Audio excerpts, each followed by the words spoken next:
As a culture fighting for its life, its continuance, its survival, we are on the brink of momentous changes. Civilization's mask is crumbling. Our truths, our utilitarianisms, in other words, our attempts and reattempts at projecting meaning and value into our world, are growing old and tired, practically unable to serve mankind in its conceived notion, not only to exist and survive, but grow, achieve, create, live, become. But our mask is tightened around our faces, choking the life and living from our group mask, our group perspective, which could be construed as the sum total of all personal perspectives taken as a culture, as civilization. Of course, there exists no totality of culture except as a concept, so one must constantly remind himself that individuals really exist, persons one and all, and this makes up our conception of the whole. Therefore, it's imperative in getting a feel for civilization's mask, its concocted worldview, one must recognize this worldview, this picture of what has come to be seen as true, meaningful, and of value, as nothing more really than the consensus of many, many personal perspectives opting for a certain outlook or in-look that allows, regulates, controls the stability of society, of culture, of civilization. Problems arise when certain outlooks, certain perspectives, certain masks bump into each other and to other outlooks, perspectives, and masks. Now what? Accommodation? Assimilation? Conquer? Succumb?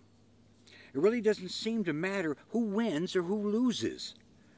Perspectives, outlooks, and looks change.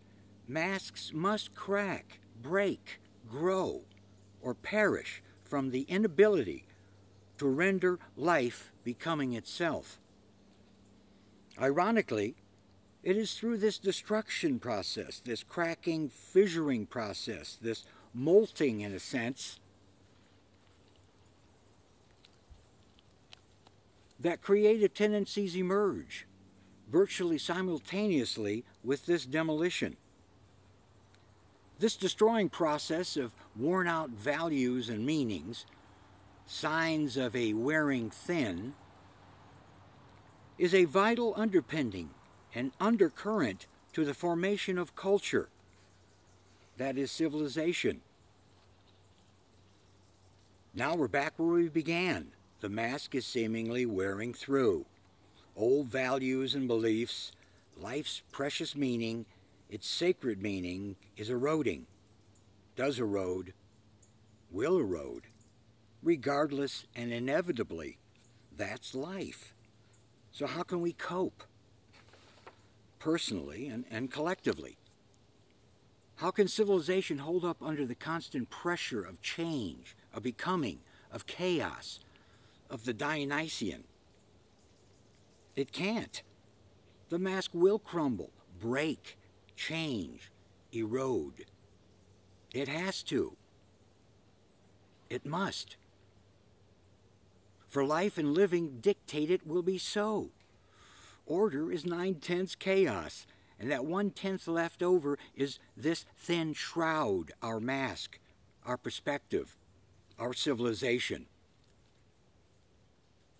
Now, slightly after the onset of the 21st century and a new millennium by our Western world account from the birth of its Savior, we find ourselves at this brink, at this precipice, at this edge of momentous and seemingly monstrous upheaval within the framework of our modern civilization. Our perspective must change, but in order to accomplish that, our old perspective must be tested, sounded out, hammered out, destroyed when necessary, in order to sweep asunder the pieces of our shattered dreams and beliefs, of our most cherished values, and reshape, reinvent, remake, fashion a new and vital mask, one which fits our human living and human becoming more completely, more perfectly, more wholly. Making room for this very process, this chaotic Dionysian creative breakdown, which by its very life-affirming nature, by its very fertile and fecund bedrock of all there is, including pain, loss, and suffering, my pain, loss, suffering, yours too, all this primordial whirlwind of energy is necessary for the constant creation, disintegration, creation of human values and lives, both individually and collectively. We are coming to grips, to consciousness, to an inkling of understanding the Dionysian and its necessity for human living. And not only its necessity, but its very essential existence that cannot be denied. And there is part of the solution, incorporating this Dionysian chaos and this life-affirming revelry, despite one's suffering in life. Suffering is integral. There is no escape, not even in an afterlife.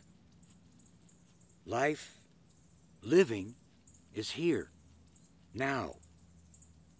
It is form, the mask, and it is content, Dionysian. As a culture, as any culture, we must endeavor to infuse, sublimate, but not castrate ourselves from ourselves. We need to be whole, all human being, all human becoming. It takes our perspective to funnel meaning and value into living and life. It takes the unmasking to infuse humanity with creativity through destroying and the intrinsic joy it emotes as a human overcoming despite this dark, chaotic unknown, this Dionysian state, which after all is human, all too human, but not something to be feared and forgotten, but quite the contrary, something to be respected, embraced, utilized, and may I dare say loved, as a key ingredient to unlocking our human potential, enabling creative discharge to replace violent outbreaks, enabling a return more fully to ourselves as individuals and groups in order to live in life-affirming ways that appreciate not only our call to order, but to our call to chaos and back again. The seemingly eternal recurrence of form and content, of mask and chaos, of the dance between the Apollonian and the Dionysian aspects of human existence, can only promulgate the species, and we individuals too, who make up this concept of the group. One can continue to forge his mask, his own perspective, and a hopefully healthier and deeper realization of the tragedy of life and the joy this realization brings to personal happiness. This is an utmost challenge for the 21st century.